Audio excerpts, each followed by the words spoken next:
दोस्तों, आप सभी का स्वागत है। आप सब कैसे हैं? उम्मीद है कि आप सभी स्वस्थ होंगे, मस्त होंगे और अपनी पढ़ाई में व्यस्त होंगे। स्पेशल बैक पेपर के परीक्षा परिणाम लगातार आ रहे हैं, लेकिन बीए, बीएससी, बीकॉम जिसमें सर्वाधिक छात्रों ने स्पेशल बैक पेपर दिया है, इनके परीक्षा परिणाम अभी तक जारी नहीं हुए हैं। चाहे वार्षिक के हों या सेमेस्टर के हों, अधिकतर सेमेस्टर के ही हैं। तो उनके परीक्षा परिणाम कब तक आएंगे, इस वीडियो में यही देखेंगे। यदि आप डीएलएड करना चाहते हैं तो डिस्क्रिप्शन बॉक्स में आपको टेलीग्राम चैनल का लिंक मिल जाएगा डीएलएड का, या फिर आप टेलीग्राम में यूपी डीएलएड 2024 ऐसा सर्च करेंगे जैसा लिखा हुआ है, तो आपको यह ग्रुप मिल जाएगा। इसको आप ज्वाइन कर सकते हैं ताकि डीएलएड के लिए आप जो भी समस्या हो आपकी वहाँ पर शेयर कर सकते हैं। साथ ही साथ यह विश्वविद्यालय का टेलीग्राम चैनल है जहाँ पर 1500 से अधिक लोग अभी तक जुड़ चुके हैं। आप टेलीग्राम में सर्च करेंगे PRSU रज्जू भैया प्रयागराज, तो यह भी चैनल आ जाएगा। यहाँ भी जुड़ सकते हैं ताकि जो भी आगे के अपडेट हों वह भी आपको मिल सके। साथ ही साथ अपने साथियों तक शेयर ज़रूर कर दीजिएगा इस टेलीग्राम चैनल को, क्योंकि बहुत ही महत्वपूर्ण टेलीग्राम चैनल है जहाँ पर आपको एक एक अपडेट टाइम टू टाइम दिया जाता है। साथ ही साथ यह व्हाट्सएप चैनल का लिंक है, यह भी डिस्क्रिप्शन बॉक्स में आपको मिल जाएगा, जहाँ पर 1900 से अधिक लोग अभी तक जुड़ चुके हैं। यहाँ भी आप जुड़ सकते हैं। तो तीनों जगह आप जुड़े रहेंगे तो आपको बेनिफिट मिलेगा, जो भी अपडेट रहेंगे आपको मिल जाएंगे। बात करते हैं कि रिजल्ट कब तक आएंगे, उसके पहले बात करते हैं रेलवे NTPC का फॉर्म भरा जा रहा है ग्रेजुएशन लेवल का, जिसकी अंतिम तिथि 20 अक्टूबर है और हमने 9 अक्टूबर को ही बता दिया था कि आप फार्म नहीं भर पाएंगे इसके लिए कई लोगों ने कमेंट किया कि सर आप गलत बता रहे हैं। तो ये ग्रेजुएशन का हिंदी माध्यम का इंफॉर्मेशन बुलेटिन है 84 पेज का, जिसमें दूसरे पेज पर आप देख सकते हैं 5/24 कि लिखा हुआ है कि उम्मीदवार को यह सुनिश्चित करना चाहिए कि वे ऑनलाइन पंजीकरण की अंतिम तिथि अर्थात 13 अक्टूबर तक पद की निर्धारित सभी पात्रता शर्तों को प्राप्त करते हैं। निर्धारित शैक्षिक योग्यता के अंतिम परिणाम की प्रतीक्षा कर रहे उम्मीदवारों को आवेदन नहीं करना चाहिए, यानी कि जिनका अंतिम परिणाम अभी तक नहीं आया है वह 13 अक्टूबर के बाद अगर आता है तो आप एलिजिबल नहीं हैं। यह नोटिफिकेशन में साफ साफ लिखा हुआ है। कुछ लोग इसको गलत तरीके से आपको बता रहे हैं कि 20 अक्टूबर तक ऑनलाइन आवेदन की तिथि केवल बढ़ी है। ठीक है, इसमें लिखा हुआ है कि all the terms and condition of the centralised employment notice 5/24 read with corrigendum 1 and 2 will remain unchange. ठीक है, केवल यही इसका परिवर्तन किया गया है। PWD कैंडिडेट के लिए कुछ चीज़ें आई हैं जो दिव्यांग अभ्यर्थी हैं, और यह तिथि केवल बदली है, यानी कि केवल पहला और दूसरा यह बदलाव हुआ है, बाकी सभी चीज़ें वही हैं। यानी कि कहने का मतलब टर्म्स एंड कंडीशन ऊपर लिखा है कि वही है कि आपकी पात्रता जो है वह 13 अक्टूबर तक होनी चाहिए। तो इसके लिए आप आशा छोड़ दीजिए तो ज़्यादा बेटर है। फॉर्म तो आप भर ही सकते हैं, फॉर्म भरने से कोई मतलब नहीं है आपका, लेकिन जब अंतिम सिलेक्शन नहीं होगा, जब आप DV कराने जाएंगे तो वहाँ पर आपको बाहर कर दिया जाएगा।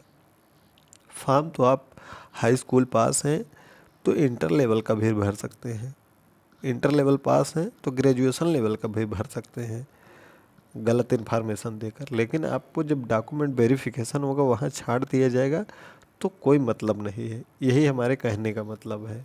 ठीक है, बाकी हमको गलत इन्फॉर्मेशन देकर कुछ मिलने वाला नहीं है, आपके लिए ही तत्पर है। इसीलिए पिछले अक्टूबर में शुरुआत में 2 बार आप लोगों को विश्वविद्यालय बुलाया गया ताकि आपका परिणाम जल्द से जल्द आ जाए, लेकिन आप लोग नहीं आए।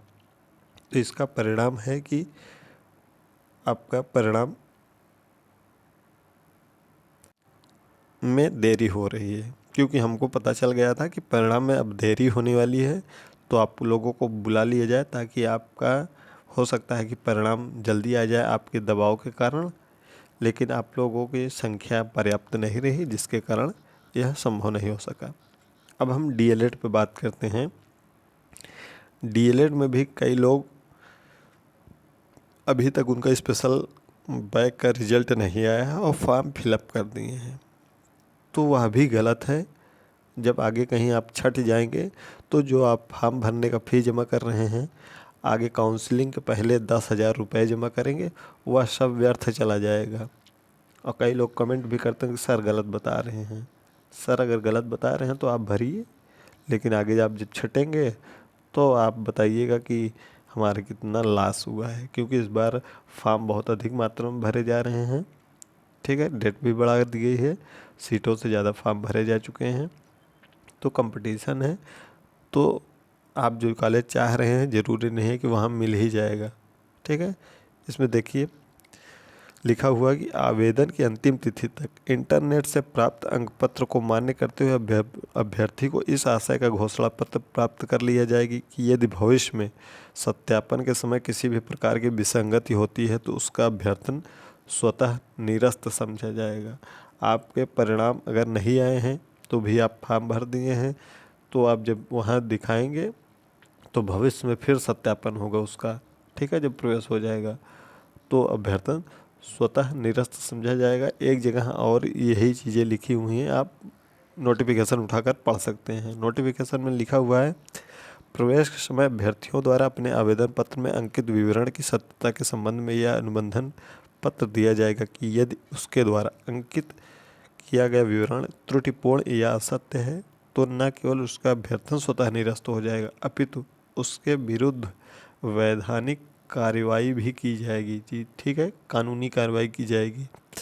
अभ्यर्थी द्वारा यह भी घोषणा की जाएगी आवेदन पत्र की प्रेषण तिथि तक उसके पास आवेदन पत्र में उल्लिखित समस्त अंक पत्र, आरक्षण एवं विशेष आरक्षण संबंधी प्रमाण पत्र उपलब्ध है, यानी कि समस्त अंक पत्र उपलब्ध हैं, यानी कि पास हैं। ठीक है, आवेदन पत्र की प्राप्त होने की अंतिम निर्धारित तिथि के बाद की तिथि का निर्गत कोई भी अंक पत्र एवं प्रमाण पत्र मान्य नहीं होगा।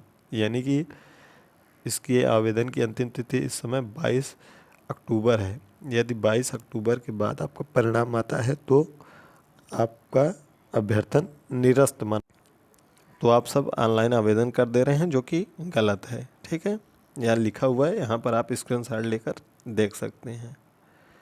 और इसके अलावा एक और फॉर्म भरा जा रहा है इस समय फॉर्म भरा जा रहा है इलाहाबाद हाई कोर्ट का, जिसमें एक पद है स्टेनोग्राफर का, जहाँ पर 500 प्लस अधिक पद हैं, जहाँ पर योग्यता स्नातक मांगी गई है प्लस 60 हैंड आपको आने चाहिए, वह आप बाद में भी सीख सकते हैं। इसकी अंतिम तिथि 24 अक्टूबर है। यानी कि पहला हम बात करें एनटीपीसी, तो एनटीपीसी के लिए आप अब एलिजिबल नहीं है, इसके लिए चर्चा ही करना बंद कर दीजिए। दूसरा डीएलएड है, जिसकी अंतिम तिथि 22 अक्टूबर है। तीसरा इलाहाबाद हाई कोर्ट स्टेनोग्राफर का, जिसकी अंतिम तिथि 24 है। तो अब बात करते हैं कौन कौन से रिजल्ट अभी बाकी हैं। तो देखिए, बीए बीएससी बीकॉम को अगर छोड़ दिया जाए तो लगभग सभी रिजल्ट आ गए हैं, जिसमें से लगभग 6 रिजल्ट अभी बचे हुए हैं। बीए एलएलबी छठा सेमेस्टर जो हमारे संज्ञान में आया है, पीजी यानी कि एमए का इंग्लिश सेकंड सेमेस्टर फिजिक्स का 4th सेमेस्टर पीजी कोर्स का, BBA first semester, BBA plus MBA integrated programme का है, उसका 5वां सेमेस्टर, और बीसीए 6ठा सेमेस्टर। और हो सकते हैं 2 4 6 रिजल्ट हो, यानी कि मोटा मोटा अगर मार लें तो कुल 10 रिजल्ट लगभग बाकी हैं बीए बीएससी बीकॉम को छोड़कर, जो कि आज आ जाएंगे। आज यानी कि 19 अक्टूबर को पक्का आ जाएंगे। ठीक है, अब हम बात करते हैं बीए बीएससी बीकॉम।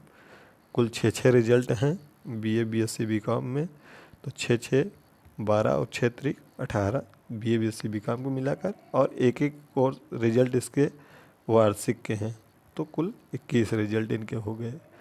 तो यह जो रिजल्ट हैं यह 3 दिवसों के अंदर आ जाएंगे, यानी कि 19 अक्टूबर, 21 अक्टूबर, 22 अक्टूबर, जिसमें ज़्यादा संभावना है कि 21 अक्टूबर को आपको परीक्षा परिणाम जारी हो जाएगा। ज़्यादा संभावना की बात कर रहे हैं। ठीक है, बाकी काम चल रहा है, उम्मीद करिए कि आपका रिजल्ट 19 को ही आ जाए। ठीक है, ताकि आप डीएलएड का फॉर्म भर सकें, हाई कोर्ट का फॉर्म भर सकें। ठीक है, 21 को भी आता है तो भी भर लेंगे, 22 को भी आता है तो भी भर लेंगे, लेकिन ज़्यादा उम्मीद हम बात करते हैं तो 21 की ज़्यादा संभावना है। बाकी 19 और 22 को भी जारी हो सकता है, 21 को ज़्यादा जारी होने की संभावना है। बीए बीएससी बीकॉम को छोड़कर और जो भी पाठ्यक्रम हैं, कोई भी अगर उससे संबंधित हैं, तो अगर उनका रिजल्ट नहीं आया है जिसको हमने वीडियो में नहीं बताया हो, तो आप कमेंट बॉक्स में पूछ सकते हैं। जो भी परीक्षा परिणाम आया उससे संबंधित कोई भी और डाउट होगा तो कमेंट बॉक्स में कमेंट करिएगा। मिलते हैं अगली वीडियो में, तब तक के लिए धन्यवाद।